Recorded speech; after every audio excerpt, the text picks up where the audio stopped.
साथियों नमस्कार, मैं कमलेश्वर सिंह फिर आपके साथ एक बार आ गया हूं। साथियों, आज अभी कुछ खास जानकारी मेरे पास नहीं है।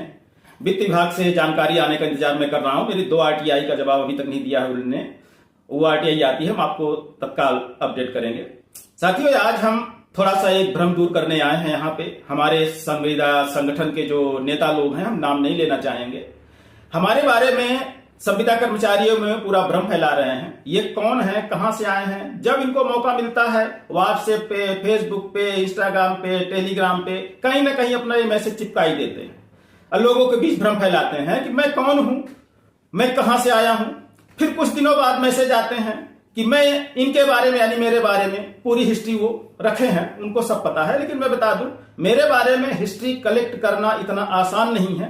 लेकिन आज मैं अपनी हिस्ट्री इनको बताने आया हूं कि मैं कौन हूं। इनने कई बार सवाल किया है और इनके जो साथी लोग हैं, इनके अनुयायी लोग जो हैं, इनके समर्थक जो हैं संगठन के, उन लोगों ने भी मुझसे कई बार सवाल किया है। कभी फोन के माध्यम से किया है। फोन पे ये तो दिखता नहीं कौन समर्थक कौन नहीं, बस यही पूछे सर आप करते क्या हो। मैंने सबको बोला मैं कुछ नहीं करता, मैं यही कर रहा हूं कि आप लोगों के लिए लड़ाई लड़ रहा हूं। लेकिन आज मैं कौन हूं, इससे मैं पर्दा उठाऊंगा। और वो ये है कि साथियों, ये हमारे संगठन के नेता 14 साल की उम्र में जब ये बोर्ड परीक्षा की तैयारी कर रहे थे, पास होंगे कि नहीं होंगे, ये धड़कने बार बार धक धक धक कर करके सवाल कर रही होंगी। उस समय 14 साल की उम्र में, महज 14 साल, साथियों ये उम्र याद रखिएगा, महज 14 साल की उम्र में जिन क्लास की परीक्षा की तैयारी कर रहे थे, मैं उसी उम्र में 14 साल की उम्र में 10वीं और 12वीं हाई स्कूल और हायर सेकेंडरी क्लास का फ्लाइंग स्कॉट हुआ करता था। आश्चर्य लगा? हमारे संगठन के लोगों तक वीडियो जरूर पहुंचाइएगा ताकि मेरी हिस्ट्री उनको भी पता हो जाए। 14 साल की उम्र में मैं बोर्ड एग्जाम, हाई स्कूल और हायर सेकेंडरी का फ्लाइंग स्कॉट यानी निरीक्षक हुआ करता था जब इनके बोर्ड एग्जाम चला करते थे। जहां सेंटर होते थे मेरा वहां दौरा हुआ करता था, परीक्षाएं चेक करने में जाया करता था, मात्र 14 साल की उम्र में। ये आप देखिए, बगल में मेरा आई कार्ड लगा हुआ है। यदि किसी को शंका होगी तो आरटीआई लगा के, आरटीआई एक्ट के तहत ये सारी जानकारी आप मंगवा सकते हैं। मुझे हवा में बात करने की आदत नहीं है। मैं कई बार बोला हूं कि मैं दस्तावेज पे बात करता हूं। ये मेरा परिचय पत्र बता रहा है। 1992 में 14 साल की उम्र में मैं बतौर निरीक्षक नियुक्त किया गया था अधिकारियों के द्वारा। आखिर क्या बात थी मुझ में? कुछ तो उनने देखा, कुछ तो मेरी बातें हुई। एमपी बोर्ड का आई कार्ड है। लेकिन साथियों, सिर्फ 14 साल की ये मेरा अचीवमेंट था कि निरीक्षक बना। लेकिन उसके बाद मैंने क्या किया, दूसरा सवाल हम इनको जवाब देंगे कि ये एनआरएचएम में क्या कर रहे हैं, एनआरएचएम के कर्मचारियों के साथ क्या कर रहे हैं। ये चीज हम आपको बताना चाहेंगे। साथियों, इसका भी आप आदेश देखिए। टाइम पास के तौर पे नाइट ड्यूटी में, दिन में मैं दूसरा काम अपना करता था, ब्लॉक मेडिकल ऑफिसर के स्पेशली बुलाने पर कि वो भैया हैं जो कि हमारा जो कई सालों से पेंडिंग पड़ा काम है उसको टारगेट तक ले जा सकते हैं। बुला के बात किया उसने कि भैया नाइट में कर दो, डे में नहीं करते, नाइट में कर दो। खाली रहते हो आप, समय निकाल कर दो, मुझे पूरा विश्वास है कि आप कर दोगे हमारा काम, हम 100% पहुंच जाएंगे, हमारा टारगेट हो जाएगा। और ये आदेश जारी करवाया गया। देखिए पूरी लिस्ट है, कई लोगों के नाम है, दूसरे नंबर पर मेरा नाम है। बतौर MCTS, mother and child tracking system, आप लोग बहुत अच्छी तरह से परिचित होंगे। एक प्रोग्राम चला था, एक सॉफ्टवेयर था, उस पे एलसीपीएनसी और उनके टीकाकरण की सारी जानकारी अपलोड करनी होती थी।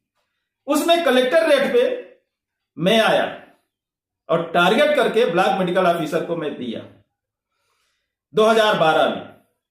और लगातार 2.5 सालों तक मैं काम करता रहा। लेकिन अचानक प्रोग्राम बंद हुआ और हम लोगों की सेवाएं समाप्त कर दी गई। सारे प्रमाण आप देखिए, सब कुछ हम दे रहे हैं रिटेल में। किसी को समस्या हो तो आरटीआई लगा के बिल्कुल पूछ लीजिएगा कि ये सारे प्रमाण पत्र जो हैं ओरिजिनल हैं कि ये लोकल हैं या फर्जी बनाए गए हैं। जो व्यक्ति 14 साल में हाई स्कूल और हाई सेकेंडरी का निरीक्षक बन सकता है अपने बल बुद्धि के माध्यम से, तो सोचिए आगे मेरे दिमाग में क्या क्या चल रहा होगा। साथियों, भ्रम ना पालें। मैं आगे जो मुहिम छेड़ने वाला हूं, सिर्फ साथ दीजिए और साथ देके देखिए रिजल्ट कैसे आते हैं। रिजल्ट लाना मेरा काम है, साथ देना आपका काम है। संघ से भी मैं यही कहूंगा कि संघ भी साथ दे दे। तमगा लेने से कोई मतलब नहीं है, मुझे तमगा नहीं चाहिए, तमगा संघ को दे देंगे यदि मिल गया, लक्ष्य तक हम प्राप्त पहुंच गए तो। साथियों, मेरा उद्देश्य सिर्फ लक्ष्य होता है, एक लक्ष्य खत्म होता है दूसरा लक्ष्य स्टार्ट हो जाता है। तो साथियों, यहां हमने 2 बातें अपनी स्पष्ट कर दी। एक, मेरी हिस्ट्री क्या है कि 14 साल में मैं हाई सेकेंडरी और हाई स्कूल का फ्लाइंग स्क्वाड यानी निरीक्षक बना, जो एग्जाम होते हैं उसके। और दूसरी बात, हमारे उन संगठन के सवाल, लोगों का सवाल का जवाब कि मैं कौन हूं, एनआरएचएफ में क्या कर रहा हूं।